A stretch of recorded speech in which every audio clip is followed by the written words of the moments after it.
Understanding self-sabotage. Why does self-sabotage happen? Self-sabotage happens when there are two contradicting motivations inside of a person. Hook. Why does self-sabotage happen to some people? Because there are two contradicting motivations inside of a person. So why is it that self-sabotage ruins some people's lives and others can't understand it? Because there are two contradicting motivations inside of a person. So how would you explain self-sabotage? How would you explain that? Some people sabotage their success. How do you explain that? One wants better relationships, another one wants peace in relationships and avoid hard conversations. I think we were here already. Piece of content. So the needs that the self-sabotage part are the part that wants the protection. Man, I'm just gonna fucking read it here. Dynamics of attraction. Okay. Dynamics of attracting who we don't want to be. There's an intervention with a woman called Suki that Tony did in Fiji. He used this intervention in order to exemplify how disowned parts of ourselves can manifest in a partner and can cause trouble for ourselves. When we grew up, we were rewarded for overtly or covertly punished for traits, actions, and ways of being. How we never must be in the past are the disowned parts. These parts, as Tony explained in the interview, are what we like in others and we also dislike in others. I can relate to that because there was a time in my life where I thought it would be beneficial to kick beggars in the face in order to teach them a lesson and make them work instead of beg. I figured that pain just wasn't big enough for them and that they were quite comfortable begging like this. I fortunately never acted out these impulses and left them alone, sometimes even gave them little change, but never any words of encouragement. The disowned parts of myself we attract in others. We attract them in a partner as qualities that we like and we admire them in others when the underlying quality is in disguise. We are repelled by these disowned parts because they are too much to deal with for ourselves. So when they are shown to us from the outside, we feel repelled because we try so hard and spend so much time and energy to push these parts down that it is too much to be dealing with more of what it is shown to us on the outside. There's an intervention with a woman called Suki that Tony did in Fiji. He talks about the different parts inside of ourselves. He used this intervention to show how we disown parts of ourselves. These disowned parts tend to pull the same thing that we didn't want to see to us unconsciously. When we grew up, we were rewarded for overtly or covertly punished for traits, actions, and ways of being. We tend to attract in a partner the parts of ourselves that are disowned. Real script. Have you ever wondered why we seem to keep repeating behavior patterns even if we don't want to? Why is that we keep attracting the very thing that we are afraid of? There are energies inside of us, and when we disown or repress a certain energy, we attract it to us on the outside so that the inside gets healed. Why is it that we keep repeating behavior? Why is it that we keep attracting partners with similar qualities? It is because this behavior or quality that the person has is a manifestation of a deeper underlying energy. We hold the same energy inside of ourselves, but it is a disowned part. We attract in others the parts that we have disowned in ourselves. Why do we keep attracting partners with similar qualities? New topic. How to get leverage onto a person to change human behavior. Tony Robbins' intervention with the Spurs. Here's what I learned from Tony Robbins working with the Spurs and Dennis Rodman. Yes, it is true that you can change in the moment, you can make yourself change. But what I am interested in is what pulls you back in automatically. One thing is the habit, you go on autopilot back to what you know. But there are deeper things happening that need to be resolved so that the pull is not that strong anymore. Because if you don't recognize that why behind why you were being pulled back, and then you... Day 5, unpacking how we got from $400K to $3.3 million book deal negotiation story. First, know your value. Second, have proof. Third, understanding the needs and wounds so that you can get leverage. 4, utilize opportunities to demonstrate your value. Knowing your value. Believing that you are actually worth that. Ideally, being able to prove that you are worth that from the eyes of somebody else. Needs, making money. Deeper needs, significance. Showing how he will be. Descriptive versus creative thought. Descriptive versus creative thought. What is the voice in our head that sounds like us? Oftentimes the voice does sound like us, but not always. Sometimes the voice sounds like an advertising jingle. Descriptive thought are, for example, oh, I'm stepping into it. Only 2 to go in going upstairs. Why does he look at me like that? Descriptive thoughts that are often passive, meaning they happen to you. Non-verbal thoughts are basically reactions. They are reactions to stimuli that in the past created thoughts, and now the pathways are being triggered even without thoughts. This type of thinking is much faster and it is often related to intuition. Creative thought is active. It doesn't happen on its own unless you make it happen. This type of thinking is often called speaking it into existence, because thoughts do manifest when believed, acted upon, and spoken with a lot of repetition over a multi-year time horizon. Descriptive thought is thought that describes what we see, feel, or experience. Creative thought is thought that creates the reality that we want. Most people are not aware that there is something like creative thought. Most people are not aware that they are creating their reality with their thoughts and their inner imaginations. Wherever you put the energy of your emotions and thoughts towards, this is what your life will get more of. Energy is attractive. You tend to attract energy that is similar to the energy that you are holding inside of yourself right now. Descriptive thought is thought that describes what we see, hear, feel, or perceive. Like, I stepped into the puddle. Now I have to walk with my feet wet. I should remember this item when I go shopping. I really need to make money the following week. I can't believe she said this about me. What's going on here? Why is that not working? Most thought patterns are found in the realm of descriptive thought, reviewing past emotional experiences, casting forward emotional experiences, preparing what to say, reiterating, or it feels like these thoughts are flying in, what other people have said to me in childhood. Reiterating truisms and aphorisms heard in childhood, but negative aphorisms, you can't have everything. That might not even be enough. Creative thought patterns link together with a discipline to focus on what you want to feel. Feeling not what you feel right now in this moment, but feeling what you want to feel. Not focus on what is immediate and pull in your focus right now in this moment, but focusing on what will bring you forward. Focusing on what you want, not what you don't want. 3 focus shifts and how to implement them. Focus on what you want to feel, not what you are feeling. Focus on where you want to go, not where you are. Focus on what you have, not what you don't have. Focus on what worked, not what didn't work. Focus on action, not why past action didn't work. Focus on gains, not losses. Focus on what you do have time for, not what you don't have time for. Focus on what you are grateful for, not what is not perfect. Focus on feeling free, not feeling restrained. Focus on the beautiful, not the ugly. Focus on the good, not the bad. Focus on yourself, not other people's opinions. Focus on other people, not your own problems. Focus on feeling unlimited, because the only limitation that we have are the limitations we create. Focus on what you have, not what you need to get. Focus on what you can give, not what you need to get. Focus on building, not on destroying. Focus on what is growing, not on what is shrinking. There are 2 types of thoughts. This distinction is valuable because it will help you create the life of your dreams and understand people on a deeper level.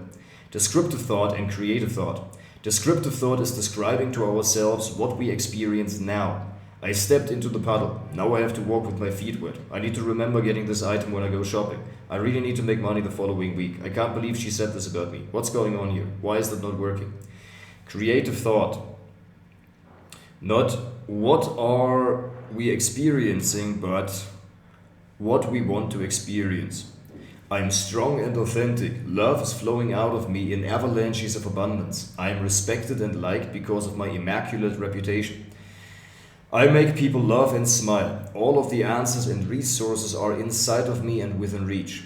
Here is the lesson in this. Even though every thought is creative, when we think descriptive thought, we create more of what we describe. When we think creative thought, we also get more of what we describe. Shifting the ratio towards creative thought is the key mental practice to create the lives of our dreams. There is a famous intervention of a woman named Beverly who lost 200 pounds despite having nerve damage in her legs. One of the key lessons he gave her was to focus on what you want to experience in life, not what you are currently experiencing. Not to dwell on the past in regret and lower emotions. The reason for that is that lower emotions attract more of the same. The emotions that we hold inside of ourselves and the thoughts that come with it tend to attract more of the same of what we already had. It is interesting that when people are in imbalance, they gravitate towards the basics of life. Selling commodities which everybody uses, metal, steel, wood, mortar, etc.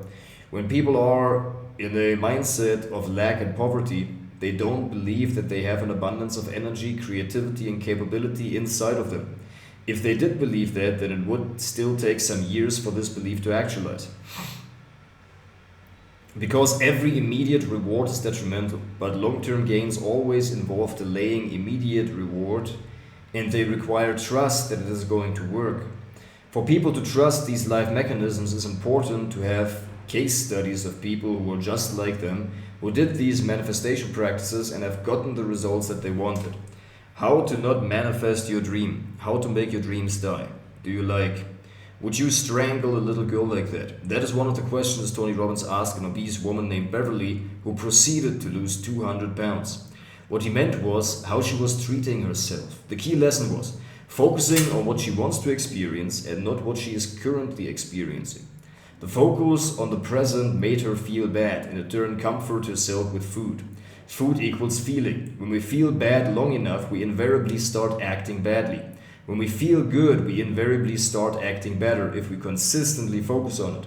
So focus on where you want to go, not where you are. There is a famous intervention with a woman named Beverly who lost 200 pounds despite having nerve damage in her legs. One of the key lessons he gave her was to focus on what you want to experience in life, not what you are currently experiencing. Not to dwell on the past in regret and lower emotions. The reason for that is that lower emotions attract more of the same. The emotions that we hold inside of ourselves and the thoughts that come with it tend to attract more of the same of what we already had. Isn't it funny how the real us rarely comes out? It is all conditioning, my friends. The real you is designed by something bigger than you. Here's the key lesson. The only thing that gives you pain is the love that you won't express. We are creatures of movement. We have to let our emotions flow. When we hang on to our love in order to try not to lose it and to give it all away, we don't see that love replenishes. It becomes more the more we share it. Because energy can be transferred and transmitted to others and it balances us. So we give love and energy to others, but we also receive energy in return without the other giving anything, just by being in relation to others and being physically with them to express ourselves and to perceive and receive humankind emotions. That is one of the reasons why people used to watch telenovelas, because this was a way to change, to charge up and experience human emotions, beautiful emotions, which is a human energetic need that we need in order to be in balance. And if we don't have that, we will find surrogate ways to meet our needs for perceiving and talking to human emotions in other ways. When we don't express our love, we starve ourselves of receiving love back, expressing ourselves truthfully, perceiving and experiencing human emotions. And it creates manifesting thought patterns that tend to manifest more of the same and internal states that made these thought patterns appear. What we are going to focus on top of that is emotional control and thought control. It is important to have emotional control, but it cannot be achieved by force. Part of emotional control is to set up life circumstances in a way that are conducive to balance and the possibility for emotional control. Conducive is a great word, so we put that into our vocabulary like jewelry. It is fun, so leicht und easy. It is so easy. It is so fun and leicht and easy. It is so easy just to start talking at all. Right? It's easy, conducive. All right here. We can control emotions short term, but the same psychological mechanism of voluntary inhibition can lead to long-term repression, and then we won't have emotional control long term. Oftentimes, the emotional patterns that we see in ourselves and others are due to release of energy that need to happen, due to inhibition and repression. When we believe that there are certain human needs that are not being met and others that are met through expression or inhibition, this emotion, then the emotion will be repressed, expressed, or inhibited, or fully shown. Thought control means that we control the content and direction of our thoughts. Basically, they mean the same. What we focus on is what we feel and what we move towards. It becomes more and more part of our lives. All right, let's put the beard oil on. Alright, it is easy. Here we go. Here we go. Okay, so when we believe that there are certain human needs that are not met in others and that are through expression or inhibition this emotion, then the emotion will be repressed, expressed, or inhibited, or fully shown. Thought control means that we control the content and direction of our thoughts. Basically, they mean the same. What we focus on is what we feel and what we move towards. It becomes more and more part of our life. When we spend an hour each day in anger, violent fantasies, like I have, these fantasies become an increasingly big part of your life because they take more time of your focus and so enter your life experience. You don't know what you don't experience. In turn, that which you experience becomes a huge part of your experience and your life.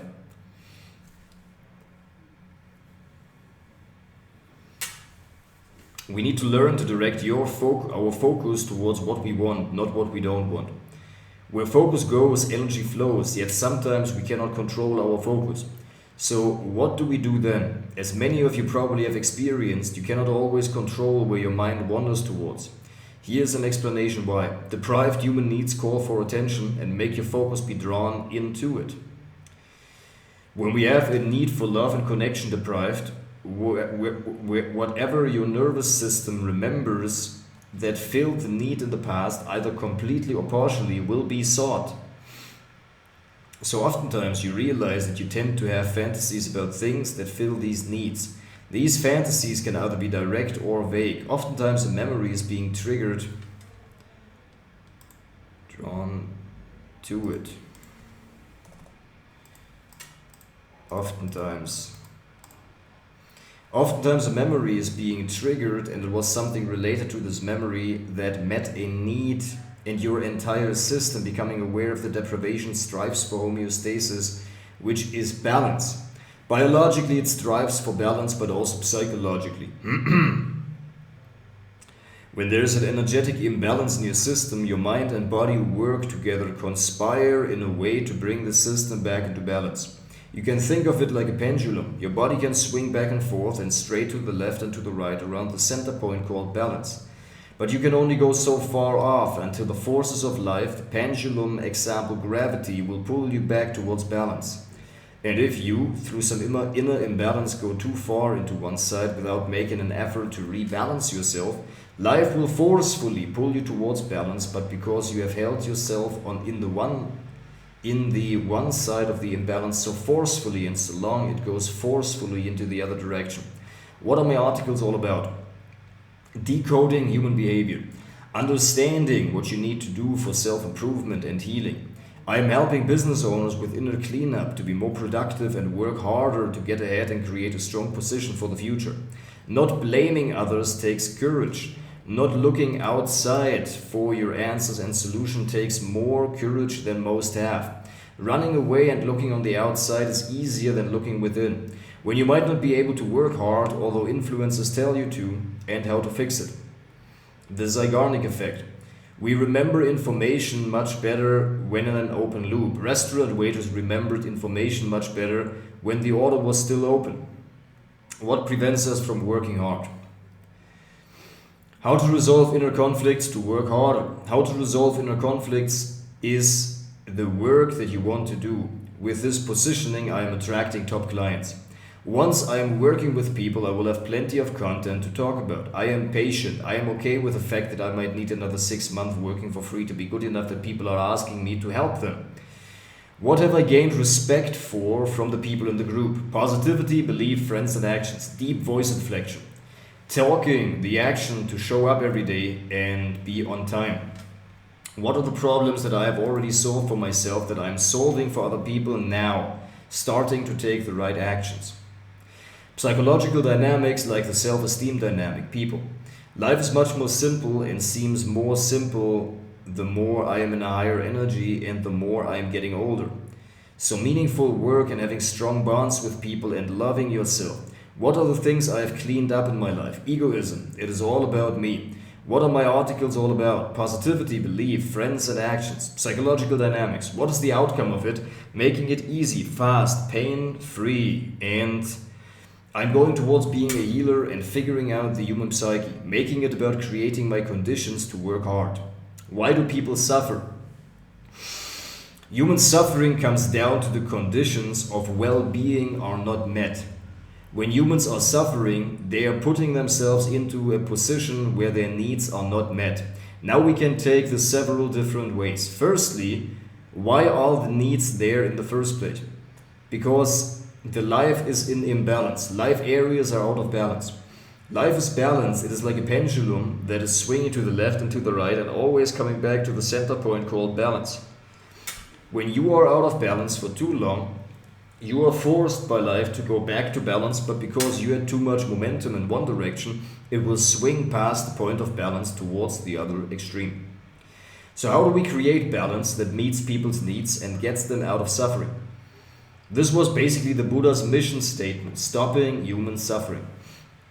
So in order to create balance in our lives, we need to meet all of our needs, and not only meeting them in an attempt to get what we don't have, but to affirm that we already have it, so that we are more inclined to act in a way that is consistent with that belief. So in order to get into balance in our lives, we need to set up life circumstances that are conducive for meeting our needs. How do I resolve inner conflicts? In order to resolve inner conflicts, we need to figure out what the inner conflict is.